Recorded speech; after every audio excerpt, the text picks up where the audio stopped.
Bismillahirrahmanirrahim. Assalamualaikum warahmatullahi wabarakatuh. Selamat siang. Salam sejahtera buat kita sekalian. Kali ini kita masuki satu pembahasan yang temanya terkait dengan masalah agama, filsafat dan pengetahuan. Jadi interrelasi atau hubungan filsafat, ilmu pengetahuan dan agama.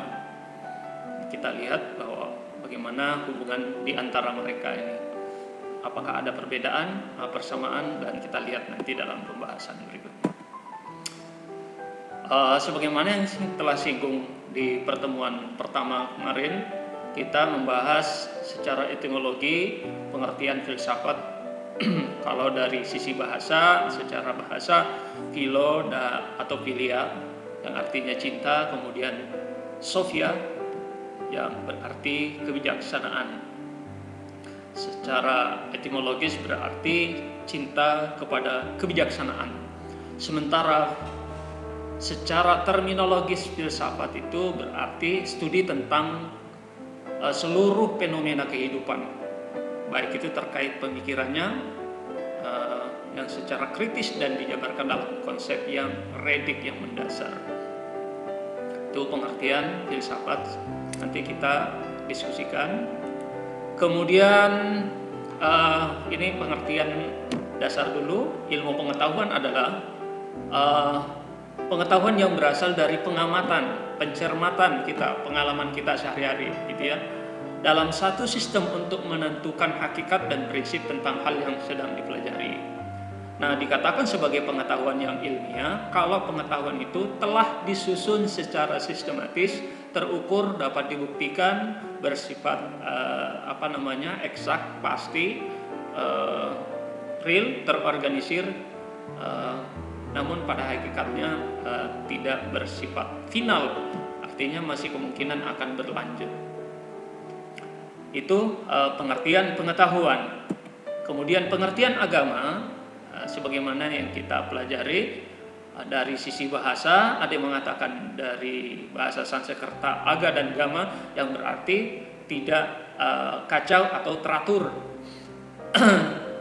Sementara dalam pengertian kamus bahasa kita, di mana dikatakan bahwa itu terkait masalah kepercayaan, tata beribadah manusia kepada Tuhan yang Maha Kuasa, serta tata kaidah yang berhubungan dengan pergaulan manusia dan manusia serta lingkungannya. Itu pengertian agama secara umum, ya. Kalau dalam Islam tentu ada lagi yang saya lebih cenderung istilah aqoma, yang kemudian dalam bahasa Arab disebut ad-din. Aqoma din yang artinya mendirikan sholat, ini konteksnya di Indonesia. Tetapi secara bahasa agama yang asli ini disebut ad-din, ya. Baik. Ini hubungan filsafat dan agama. Tabel ini memberikan satu gambaran yang menurut saya cukup bisa menggambarkan tentang hubungan filsafat dan agama. Kita lihat misalnya di sini, agama adalah unsur mutlak, ya, unsur mutlak dan sumber kebudayaan. Ya. Jadi agama itu bersifat mutlak, sementara filsafat itu adalah salah satu unsur kebudayaan. Jadi agama adalah unsur mutlak dan sumber kebudayaan, sementara filsafat itu terbit dari salah satu unsur kebudayaan. Udah beda ya. Kemudian agama adalah ciptaan Tuhan, sementara filsafat adalah hasil perenungan manusia yang sifatnya spekulatif manusia untuk memahami satu kebenaran. Udah berbeda. Kemudian perbedaan yang lain adalah agama adalah sumber-sumber asumsi dari filsafat dan ilmu pengetahuan sains. Filsafat itu menguji asumsi-asumsi sains, dan sains mulai dari asumsi tertentu. Titik objeknya, titik terbit pemikirannya sudah sangat berbeda. Agama mendahulukan kepercayaan daripada pemikiran. Nah, beda kebalikannya, kalau filsafat adalah mempercayakan sepenuhnya kekuatan daya pemikiran. Selanjutnya, agama mempercayai akan adanya kebenaran dan hayalan dogma-dogma agama. Sementara filsafat tidak mengakui dogma-dogma agama sebagai kenyataan tentang kebenaran. Jadi titik ya, hubungan antara keduanya memang berseberangan ya, beda. Jadi tidak perlu kita bentur-benturkan juga. Nah, hubungan filsafat dengan ilmu tadi, agama dengan filsafat. Nah, sekarang kita masuki pembahasan tentang hubungan filsafat dan ilmu. Filsafat dan ilmu mempunyai persamaan, ya, keduanya merupakan hasil ciptaan kegiatan pikiran manusia, yaitu berpikir filosofis, spekulatif, dan empiris ilmiah. Jadi memang spekulatif ya, artinya bisa saja nanti suatu saat bisa salah. Jadi kesimpulan ilmu pengetahuan, filsafat juga demikian, akan mengalami satu fase di mana tidak satu fase di mana tidak lagi punya kesimpulan yang sama dengan temuan yang dulu. Itu banyak sekali dalam temuan-temuan perkembangan ilmu pengetahuan yang terus mengalami kemajuan. Dan perbedaannya, filsafat untuk menentukan tujuan hidup, sedangkan ilmu menentukan sarana untuk hidup. Filsafat disebut sebagai induk dari ilmu pengetahuan karena mengenai lapangan pembahasannya yang begitu luas, sementara ilmu pengetahuan itu lebih spesifik. Kemudian dua, mengenai tujuannya, ya, untuk mencari kebenaran tentunya. Kemudian yang ketiga, mengenai cara pembahasannya. Pembahasan filsafat berbeda dengan langkah-langkah yang dilakukan oleh ilmu pengetahuan. Dan terakhir adalah mengenai kesimpulannya. Kalau masih bingung, kita nanti diskusikan dalam pembahasan ya. Persamaan ilmu, filsafat, dan agama. Di sini dikatakan bahwa ketiganya mempunyai tujuan yang sama, yaitu memperoleh kebenaran walaupun mencari kebenaran tersebut, baik ilmu agama maupun filsafat mempunyai metode dan cara masing-masing. Yang kedua, ilmu yang dan dengan metode mencari kebenaran tentang alam termasuk manusia dan makhluk hidup yang ada di dalamnya. Filsafat dengan wataknya yang menghampiri kebenaran baik tentang alam maupun manusia dan tidak bisa dijawab oleh ilmu pengetahuan.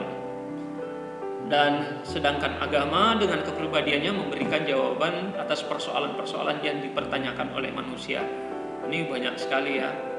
Kalau agama bisa menjawab persoalan-persoalan gaib, yang menjawab persoalan, karena pendekatannya berbeda. Kalau agama itu didekati dengan yakin dulu, ya.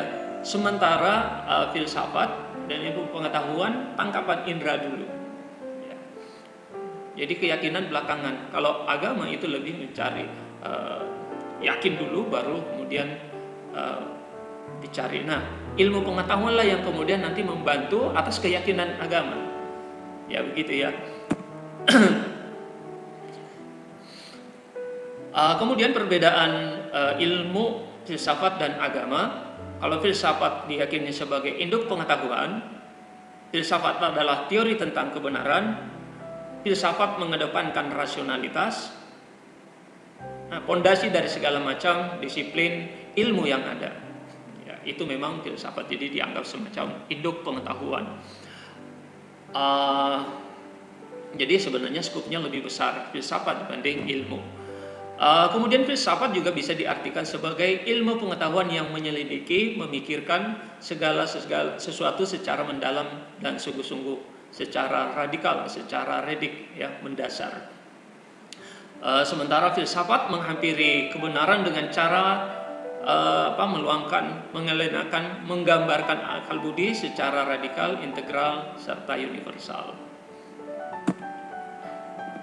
Nah, di sini sementara agama lahir sebagai pedoman dan panduan hidup.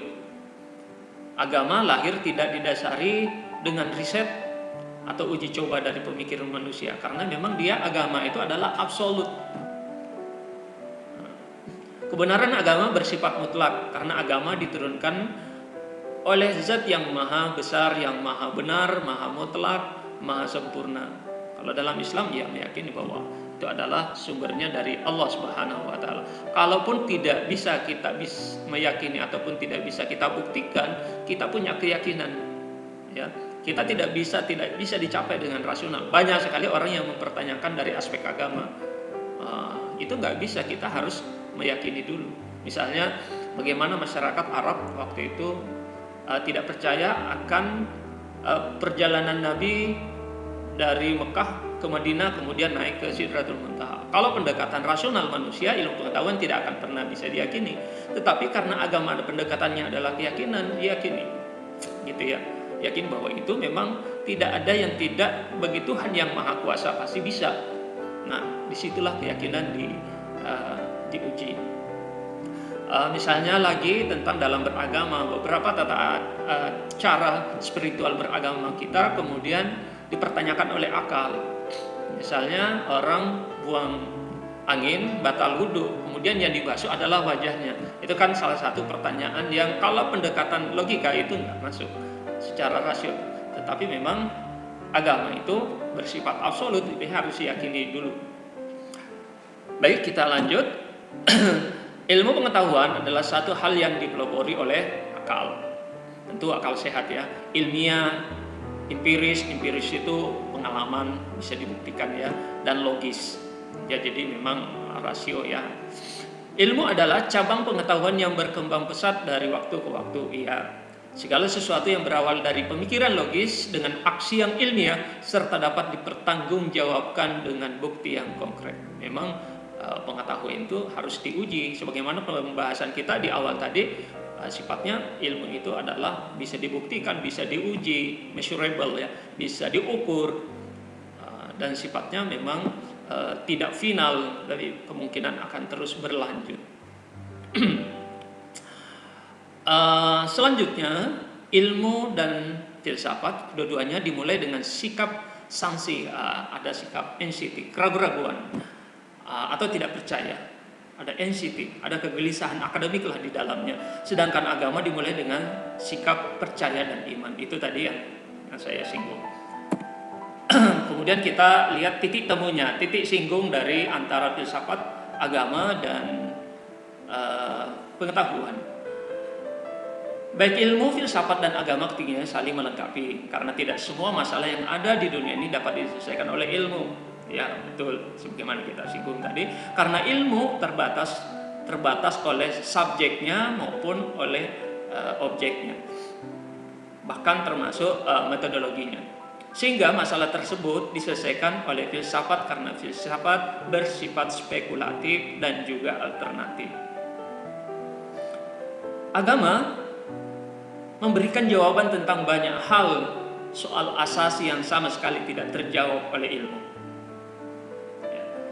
Yang dipertanyakan namun tidak dijawab bulat oleh filsafat. Namun ada juga masalah yang dapat dijawab oleh agama melainkan dijawab oleh ilmu. Contoh nih, dalam Islam, misalnya banyak orang yang pertanyakan kenapa sih Islam melarang makan daging babi misalnya ya.